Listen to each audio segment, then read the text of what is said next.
If there's one thing I've learned from years of gardening and soil work, it's this: plants don't respond to hype, they respond to accuracy. On Soilpower, the goal has always been simple: share what works, explain why it works, and give you the correct information so you don't waste time, money, or effort.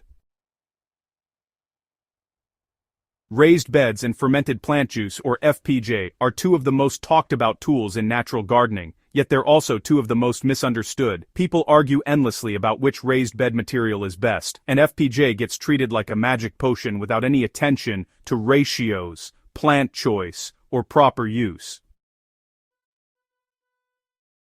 When choosing a raised bed material, the question isn't what's trending. The real question is, how does this material affect soil life, moisture, temperature, and longevity? Plants don't care how pretty your bed looks, they care about what's happening underground. Wood is often the first choice for home gardeners, and for good reason. A wooden raised bed, especially made from untreated cedar or cypress, creates a very balanced growing environment. Wood doesn't heat up excessively, it insulates the soil reasonably well, and it allows moisture levels to stay stable. For living soil systems, that stability matters. The downside is longevity. Even good wood will eventually break down, especially in moist climates. But, this isn't always a bad thing. As wood ages, it supports fungal activity around the edges of the bed, which can actually benefit soil biology. For most gardeners, especially beginners, wood offers the best balance of performance, cost, and ease of construction.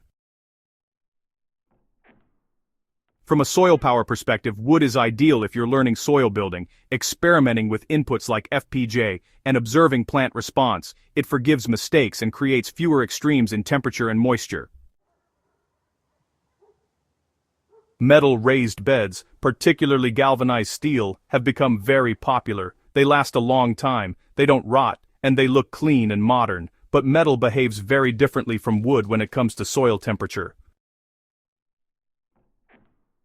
Metal absorbs heat quickly. In cooler climates, this can actually be a benefit, since it helps warm the soil earlier in the season. But, in hot or sunny environments, metal beds can overheat, and that ends up stressing both the roots and the soil microbes. Living soil, just doesn't thrive under extreme temperature swings.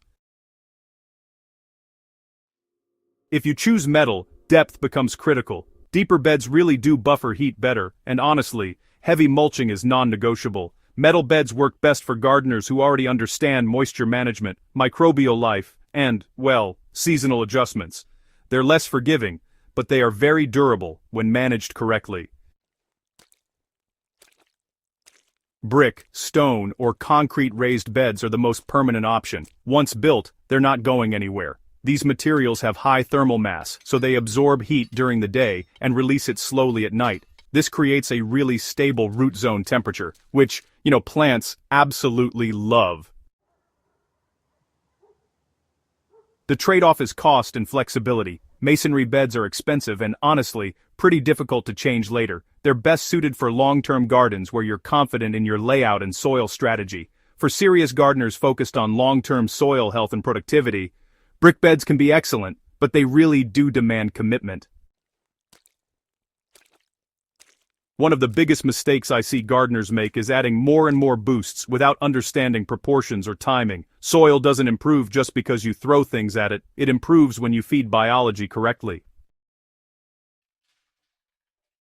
FPJ is a perfect example. Used properly, it's a powerful microbial and nutrient activator. Used incorrectly, it does nothing, or even worse, it can stress your plants. The difference isn't the ingredient, the difference is information.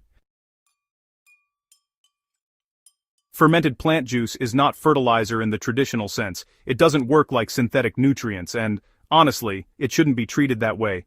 FPJ is a biological signal. It introduces plant-derived compounds, enzymes, and microbes that stimulate growth processes already present in the soil and plant. That means FPJ works best when soil life is already active. It enhances what's there. It doesn't replace good soil management. This is why raised bed choice matters. Your container influences microbial stability, moisture, and temperature, all of which affect FPJ performance. FPJ is simple, but, simple doesn't mean casual. The ratio matters and there's no shortcut around it. So, you start with fresh, fast-growing plant material. This is really important. Young shoots, tender leaves, or those vigorous growth points contain the highest concentration of growth hormones and enzymes. If you use woody or old material, you'll end up with weak FPJ. The correct ratio is 1:1 by weight, so 1 kilogram of chopped plant material to 1 kilogram of brown sugar or jaggery. Not by volume, but by weight. This ratio draws out plant juices through osmotic pressure and preserves them through fermentation. Once everything is mixed thoroughly, the material should be loosely packed into a container. It must not be airtight. Fermentation really requires gas exchange. Cover it with a cloth and keep it in a shaded, warm place for about 5 to 7 days. When it's ready, just strain the liquid and store it in a cool, dark place. Anything outside these steps, like using the wrong ratio, a sealed container, or poor plant material, produces inconsistent results. Correct inputs only work when the process is correct. FPJ is concentrated. Using more doesn't mean better results. In fact, over-application is, one of the most common mistakes. The standard dilution is 1 to 500. That means 2 milliliters of FPJ per liter of water. This dilution delivers biological signals without overwhelming soil microbes or plant roots. So, application timing matters just as much as dilution. FPJ should be applied to moist soil, ideally in the morning or late afternoon. If you apply it to dry soil or under harsh sun, it really reduces effectiveness and can even stress your plants. In raised beds, FPJ works best when it's applied evenly across the soil surface, not just poured directly at the stem. Remember, you're feeding the soil ecosystem, not just spot feeding the plant. On Soilpower, we don't guess, we test. One of the most useful ways to really understand FPJ is to compare two types directly. This involves harvesting two different plants, for example a leafy fast grower like pumpkin vine and a fruit-associated plant like banana stem or papaya leaf. You create two separate FPJs using the same 1:1 ratio and fermentation method. Then you apply each FPJ to identical plants, grown in identical raised beds. Same material, same soil, same watering schedule. Over several weeks, you observe growth rate, leaf color, vigor, flowering, and fruit set. This kind of side-by-side comparison teaches you more than any theory. You'll see which FPJ promotes vegetative growth, which supports flowering, and how your specific soil responds. This is how correct information is built, through observation and honesty.